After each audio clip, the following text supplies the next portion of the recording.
రాజకీయం cinema గమ్మతి ఇచ్చంత్రాలు viral అవుతున్న వీడియోలు తీరు వార్తలతో మైక్టి ముచ్చలు తయారుగున్నాయి. చలో చూసేద్దాం పని. 80 ఏండ్ల దేశ చరిత్రలో భారతదేశానికి దక్షిణ భారతదేశం నుంచి ప్రధానమంత్రులు అయింది ఇద్దరు. ఒకళ్ళు దేవేగౌడ, ఇంకొకళ్ళు పివి నరసింహారావు. వాళ్ళిద్దరు కలిసి పరిపాలించింది మొత్తం ఒక్క 6 ఏళ్ళు మాత్రమే. అంటే దక్షిణ భారతదేశానికి అన్యాయం జరిగిందన్నట్టే కదా. దేశమంతా ఒకటే అయినప్పుడు సమాన హక్కులు ఉండాలి కదా. కానీ మనోళ్ళు ఎంత మంచి లీడర్లు అయినా, ఎంత టాలెంట్ ఉన్నా కేంద్ర మంత్రులు అవుతున్నారు తప్ప ప్రధాన మంత్రులు అయితేనే లేరు. ఎందుకో ఎరికేనా? ఎందుకంటే పార్లమెంట్ లో మనకు ఎంపీలు తక్కువ ఉన్నారు. అట్లా మనం వెనుకబడిపోయినాం. ఆగో ఆ ఎంపీల సంఖ్యను ఇంకింత తక్కువ చేసే కుట్రలు జరుగుతున్నదట. డీలిమిటేషన్ పేరు మీద దక్షిణాది రాష్ట్రాలకు, తెలంగాణకు, ఆంధ్రకు, తమిళనాడుకు, కర్ణాటకకు, కేరళకు, పాండిచ్చేరికి అన్యాయం చేస్తామంటే మాత్రం ఎట్టి పరిస్థితుల్లో ఊరుకోము.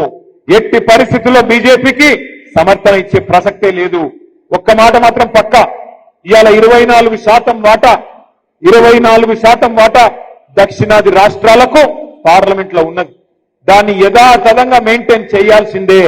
లేకపోతే మాత్రం ఎట్టి పరిస్థితుల్లో తిరుగుబాటుకు, పెద్ద ఉద్యమానికి కూడా బీఆర్ఎస్ నాయకత్వం వహిస్తుంది. అవసరమైతే కేసీఆర్ గారే ముందుండి నడిపిస్తారనే మాట కూడా నేను భారతీయ జనతా పార్టీకి, కేంద్ర ప్రభుత్వాన్ని కూడా చెప్తా ఉన్నా. సీట్లు పెరుగుతాయి, స్వీట్లు వంచుకొని తినుండ్రి అన్నట్టు తీయటి పుల్లటి మాటలు చెప్తున్నారు. కానీ దక్షిణాది రాష్ట్రాలల్లో వాటా దక్కకుంటే బరాబరు ఊకోవద్దు. కేటీఆర్ సార్ చెప్తున్నాడనే కాదు, ఎప్పటి నుంచో దక్షిణాది రాష్ట్రాలంటే చిన్న చూపే ఉంటది. మనకున్న 24% ఎంపీ సీట్లు మనకు ఉండకుంటే కొట్లాడాల్సిందే. జనాభాను కంట్రోల్ చేసుకున్నది మన దక్షిణాది రాష్ట్రాలు. ఉన్న జనాలకు చదువులు చెప్పి అక్షరాస్యత పెంచింది మన దక్షిణాది రాష్ట్రాలు. అంతేకాదు కష్టపడి పని చేసుకుంటే ఆస్తులు పెంచి దేశ సంపదల ఎక్కువ భాగం ఇస్తున్నది మన దక్షిణాది రాష్ట్రాలు. అసొంటి రాష్ట్రాలకు అన్యాయం జరిగితే ఒక్క బీఆర్ఎస్ పార్టీ కాదు, అందరు కొట్లాటకు దిగాలి. ఆ సోయి కడమ పార్టీలకు రావాలి. ఒకవేళ బీఆర్ఎస్ పార్టీ పోరాటంలో ముందుండి కొట్లాడితే అన్ని పార్టీల లీడర్లు అండగా ఉండాలి. ఒకవేళ లేకుంటే మనకు మనమే ద్రోహం చేసుకున్న వాళ్ళమైతాం. ఎప్పటికీ ఉత్తరాది లీడర్లు చెప్పింది చెవులు ఊపుకుంటూ ఉండాల్సింది. కాబట్టి ఎప్పటికప్పుడు కుట్రలను కనిపెట్టుకుంటూ ఉండాలి అంటుండు కేటీఆర్ సారు. కొత్తగా మరొక కుట్ర కూడా చేస్తున్నది భారతీయ జనతా పార్టీ. మీరు చూసింటారు ఇవాళ పేపర్లలో సీట్లు పెరుగుతున్నాయి, అసెంబ్లీ సీట్లు, పార్లమెంట్ సీట్లు అని ఇవాళ పేపర్లో మీరు చూసే ఉంటారు. కానీ అందులో కూడా ఏదో కుట్ర జరుగుతున్నట్టుగానే కనబడతా ఉన్నది. ఎందుకంటే బయటికి ప్రధానమంత్రి మాట్లాడినప్పుడు, నిన్నగాక మొన్న కేంద్ర మంత్రి కిషన్ రెడ్డి మాట్లాడినప్పుడు 50% సీట్లు పెంచుతున్నామని చెప్పింది. అంటే 110 ఉంటే 179 అవుతుంది, 60 సీట్లు పెరుగుతాయని చెప్పింది. 17 సీట్లున్నాయి పార్లమెంట్ లో, 26 అవుతాయని చెప్పిండ్రు. కానీ బిల్లు పెట్టిండ్రు, రేపటి నుంచి పార్లమెంట్ పెట్టిండ్రు. బిల్లులో మాత్రం 50% ముచ్చట లేనే లేదు. అంటే చెప్పేది ఒకటి, చేసేది ఒకటి. మీరు ఒక్క మాట యాది పెట్టుకోండి, భారతీయ జనతా పార్టీ ఎన్నటికి కూడా తెలంగాణకు మిత్రుడు కాదు. ఆనాడు 2014లో ఆంధ్రప్రదేశ్ పునర్విభజన చట్టంలోనే సీట్లు పెంచుదామనే ఆలోచన ఆ చట్టంలోనే ఉన్నది. కానీ ఆ చట్టాన్ని తుంగలో దొక్కిందే భారతీయ జనతా పార్టీ. అవు నిజమే కదా, తెలంగాణకు మేలు చేసే నిర్ణయాలు ఎన్నడన్నా చేసినట్టుగా అనిపిస్తున్నదా బీజేపీ పార్టీ? రాష్ట్రం వచ్చిన కొత్తలో చంద్రబాబు నాయుడు అడిగిండని అన్యాయంగా 7 మండలాలను తీసుకుపోయి ఆంధ్రప్రదేశ్ రాష్ట్రంలో కలిపిండ్రు. నిండు పార్లమెంట్ లో మోడీ సార్ మాట్లాడుకుంటా తల్లిని చంపి బిడ్డను బయటకు తీసిండ్రని తెలంగాణ రాష్ట్రం వచ్చుడు ఇష్టం లేనట్టు మాట్లాడిండ్రు. మన రాష్ట్రానికి రావాల్సిన ఐటీఆర్ ను గుజరాత్ రాష్ట్రానికి పట్టుకొని పోయిండ్రు. మొన్నటికి మొన్న మెట్రో 2వ ఫేజ్ పనులకు అన్ని రాష్ట్రాలకు ఇచ్చి మన తెలంగాణకు తెడ్డు చూపెట్టిండ్రు. ఇట్లా చెప్పుకుంటా పోతే పువ్వు గుర్తు పార్టీ తెలంగాణకు అన్యాయం చేసిందని చెప్పుకోవచ్చు. అందుకే అన్యాయం చేస్తున్నట్టే తెలిస్తే మాత్రం ఊకోవద్దు, తెగించి కొట్లాడాలి. దక్షిణాది రాష్ట్రాల పబ్లిక్ సోయికి రావాలి. ఇప్పుడు మాకేం కాదు అని అనుకుంటే తర్వాత తరాలు మనల్నే తిట్టుకుంటాయి. ఏబిసిడి ఎలకల బాధ ఎప్పటికుంటది దోమల బాధ అని చిన్నప్పుడు వాడేది. ఆ పాట ఎందుకు పుట్టిందో, ఎవరు పుట్టించిండ్రో తెలియకపోయేది. గాని ఏం తెలియని ఈడులా ఉత్తుత్తగానే వాడుకునేది. ఇగో ఇప్పుడు ఆ పాటలు ఎంత పెద్దోళ్ళైనా వాడుకునే రోజులు వచ్చినాయి. చూడుండ్రి ఎంత గోస పడుతున్నారో జనాలు. పాపం సెక్యూరిటీ వాళ్ళు కూడా అపార్ట్మెంట్ లో ఇట్లా కూర్చుంటున్నారు. ఎందుకు ఇట్లా వేసుకున్నారు? మేడం అంతేనా? ఇలా తెల్లాలి ఇట్లనే ఉంటారా? ఎందుకు ఈసారి ఎందుకు ఎక్కువ వచ్చింది? ఇట్లా ఎక్కువ వచ్చినాయి అంతేనా? దోమల మంది గవర్నమెంట్ కొడతలేదు కదా సరిగా. రేవంత్ రెడ్డి గవర్నమెంట్ వచ్చినాక పరిస్థితులు ఇట్లయినాయి, దోమలు కూడా ఎక్కువ. ఇది పరిస్థితి. దోమలు దూరని సందు లేదు, ఈగలు ముస్రని ఇల్లు లేదు అన్నట్టు హైదరాబాద్ లో ఏడ కొద్దిసేపు ఆగిన దోమలు వచ్చి పలకరిచ్చుడు ఖాయం. ఎంతికంత సందున్నా ఎట్లనో సొరవడి రక్తాన్ని వీలుస్తాయి. అందుకే పెద్ద పెద్ద బంగ్లాల ముందు సెక్యూరిటీ కావాలి ఉండేటోళ్ళు దోమల తెరలు కప్పుకొని గిట్ల వాళ్ళని వాళ్ళు రక్షించుకొని కాలమెల్ల తీస్తున్నారు. తేనెటీగల గుంపు ఎంబటి పడ్డట్టు దోమలు దాడి చేస్తే పాపం ఏం చేస్తారు చెప్పుండ్రి. ఆ అడ్డమైన దోమలల్లో ఏదన్నా ఒకటి డెంగ్యూ దోమను, మలేరియా దోమను గుట్టేదుంటే ఏడాది మొత్తం సెక్యూరిటీ గార్డుగా చేసిన నౌకరి పైసలు ఖర్చు చేసినా కూడా బాగు కాకుండా అవుతుంది. ఎందుకు ఇట్లా అవుతున్నది?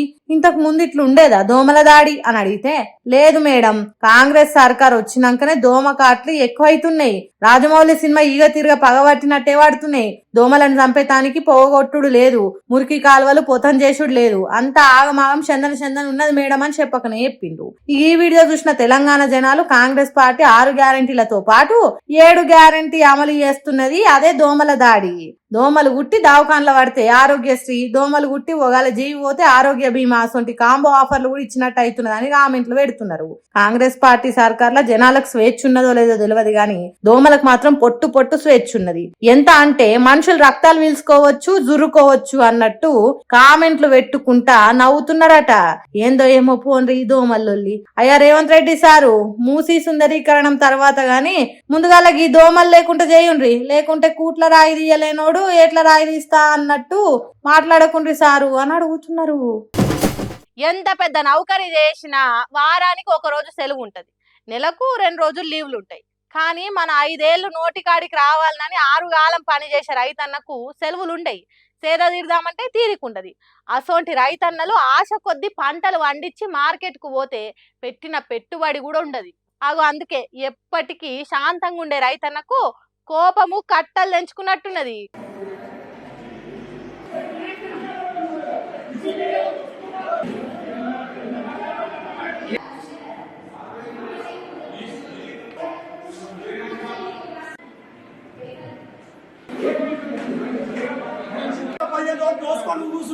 నీ పరాష్కాలకున్న వారెతు మోసం చేస్తుంటే ఎన్ని రోజులు చూసుకుంటుండాలి? మీకు రైతన్న అగ్వ దొరికిందా అని పండ్లు పటపట కొరుక్కుంటా మార్కెట్ యార్డ్ ఫర్నిచర్ మొత్తం పొల్లు చేసిండ్రు. ఓపెన్ టెండర్ పద్ధతితో వండించిన పసుపుకు సరైన ధర వస్తలేదట. పసుపు కొనేటోళ్ళంతా పోటీ పడి రేటు పెంచుతారని సర్కారు ఉపాయం చేసింది కావచ్చు గాని అడితి వ్యాపారం చేసేటోళ్ళు ఏమైనా తెలివి తక్కువలా? వాళ్ళంతా ఒకటి గారా? అదే జరిగింది కావచ్చు. పోటీ వడు లేదు, రేటు పెరుగుడు లేదు, ఓ 4 రూపాయలు తక్కువకే కొంటున్నారట. అందుకే వాళ్ళ దోపిడీ అనిపెట్టి రైతన్నలు నిజామాబాద్ వ్యవసాయ మార్కెట్ యార్డ్ ఆఫీసులకు వచ్చి ఇట్లా కుర్చీలు, బల్లలు, బయోమెట్రిక్ మెషిన్లను వాళ్ళకు కొట్టిండ్రు. 6 గాళ్ళ ఒళ్ళు వంచి కష్టపడేది మేము, ఏసీ అర్రల కూర్చొని మా కష్టాన్ని దోసుకునేది మీరా? చల్, ఇప్పటి నుంచి మీ ఆటలు జాగాయి అన్నట్టు గీతిరిగా కోపాన్ని ఎల్లగక్కిండ్రు.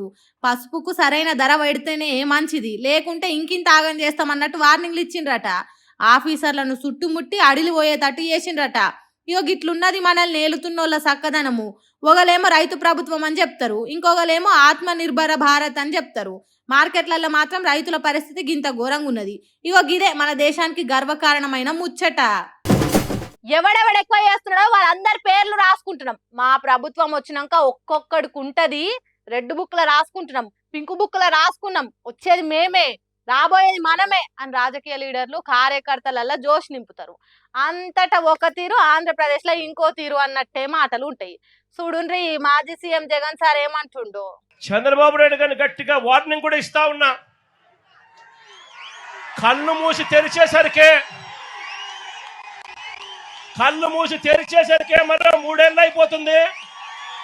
వచ్చేది వైఎస్ఆర్సీపీ ప్రభుత్వమే.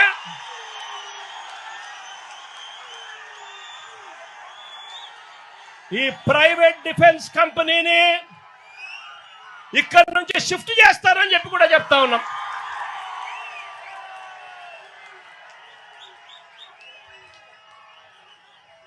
ఇక్కడ ఫిషింగ్ హార్బర్ ఇక్కడే కాదు, రాష్ట్రంలో కడతా ఉన్న 10 ఫిషింగ్ హార్బర్లు అన్ని కూడా మత్స్యకారుల సొత్తు అని చెప్పి కూడా ఈ సందర్భంగా కూడా చెప్తా ఉన్నా.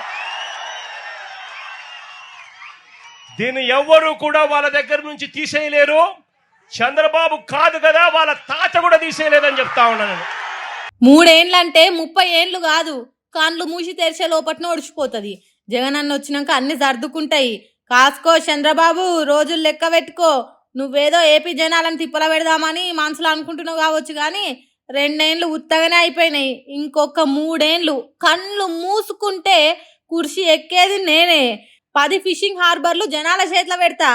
అప్పుడు నీ తరం కాదు కదా, నీ తాత తరం కూడా కాదు అన్నట్టు చెప్పే వరకు వైఎస్ఆర్సీపీ పార్టీ కార్యకర్తలే లొల్లి పోన్రి. జువ్వల దిన్నే ఫిషింగ్ హార్బర్ కాడ పెట్టిన సభల చంద్రాల సారుకు చెమటలు పట్టేటట్టు వార్నింగ్లు ఇచ్చిండ్రు. ఫిషింగ్ హార్బర్ ను ప్రైవేట్ వాళ్ళ చేతిలో పెడితే ఊకునేది లేదు అన్నట్టు తెలుగుదేశం ప్రభుత్వం మీద పోరాటం చేసినట్టు మాట్లాడిండు. మరి 3 ఏండ్ల తర్వాత పరిస్థితి ఎట్లుంటది? ఎన్నికలలో ఎవరు గెలుస్తారు అనేది పక్కకు పెడితే వచ్చేది మనమే అని జనాలకు చెప్పుడు లీడర్లకు బాగా అలవాటైంది. అట్లయితేనే జనాలు పార్టీ ఎంటుంటారు, ఇంకింత హుషారుగా పనిచేస్తారు కావచ్చు కదా. అంతకు ముందు జువ్వల దిన్నె కాడ పెట్టిన సభకు జగన్ వస్తున్నాడని తెలిసి జనాలు ఎట్లా పరుగు పెట్టుకుంటూ ఉరుకొచ్చిండ్రో చూడండి.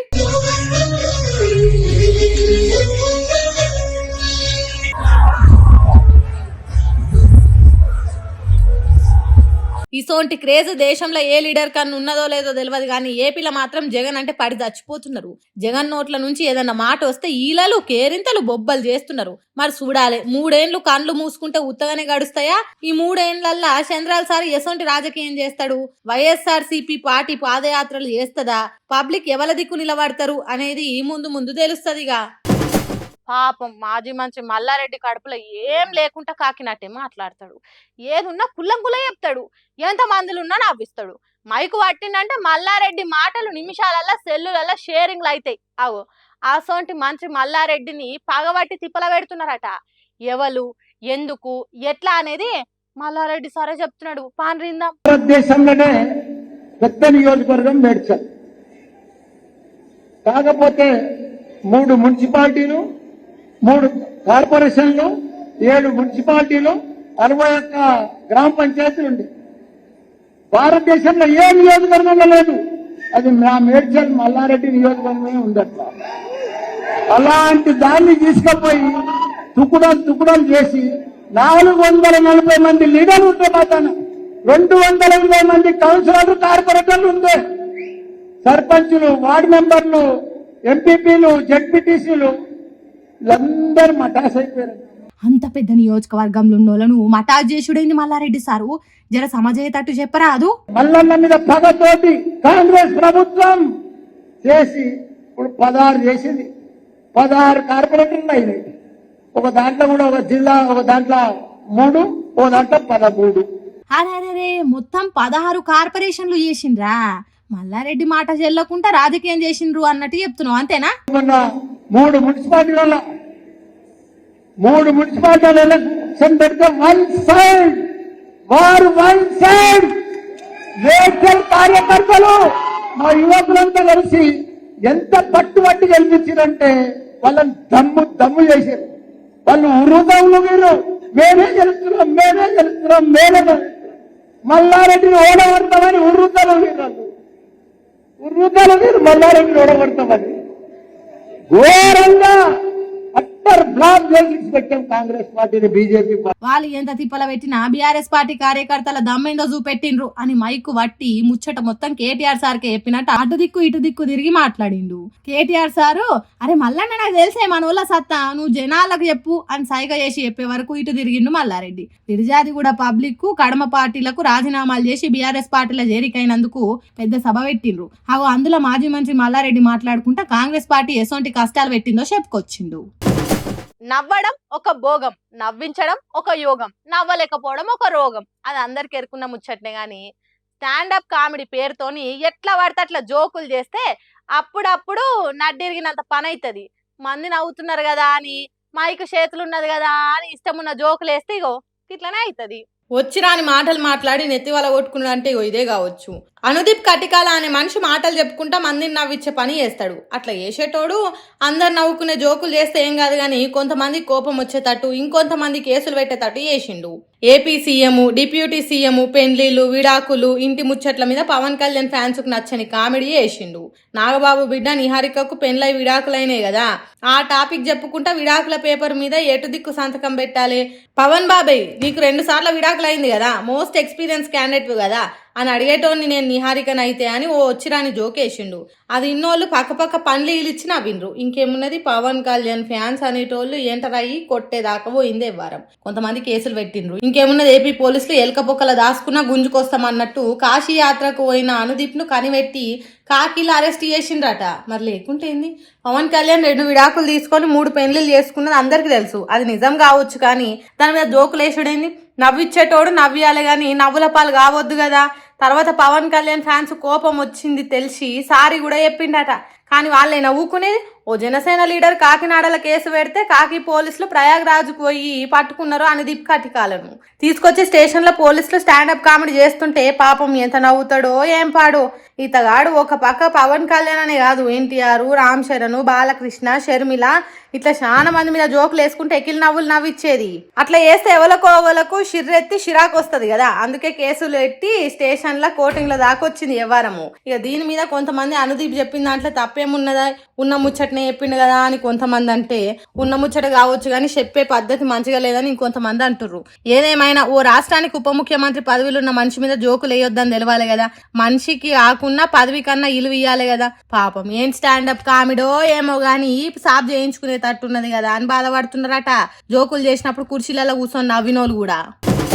సుషరానులా నేను పట్టుకొచ్చిన ముచ్చట్లు ఎట్లున్నాయో ఇంకిన్ని ముచ్చట్లతోటి మళ్ళా కలుద్దాం. అప్పటిదాకా చూస్తూనే ఉండదు మన మైక్ టీవీ ముచ్చట్లు.